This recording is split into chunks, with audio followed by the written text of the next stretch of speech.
Maswerteng hapon po 3D Lotto players. Narito na po ang mga numerong nanalo sa 3D Lotto.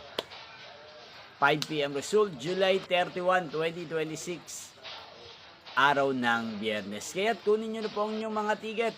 Narito na po ang resulta. Yan, nakikita nyo na po ngayon sa screen ng inyong cellphone ang mga numerong nanalo sa 3D Lotto. 5 PM result. In exact order po yan. Kung maswerte naman natin nyo po ang mga numero niyan kanina, congrats po sa inyo. At narito naman po ang mga numero nanalo sa 2D Lotto 5 PM result. Ano nga bang magandang numero ngayong araw na to sa 3D Lotto? Para po sa akin, ang kursunado ko pong mga numero, ang numero 1, numero 5, at numero 8. Sa pangalawang kombinasyon na bet ko sa 3D Lotto, ang numero 3, numero 8 at numero 2. Sana ang mga yan ay manalo po sa 9 PM draw. Niyo pong napanood ang resulta ng 3D Lotto sa channel na to, Roderick Hernandez TV.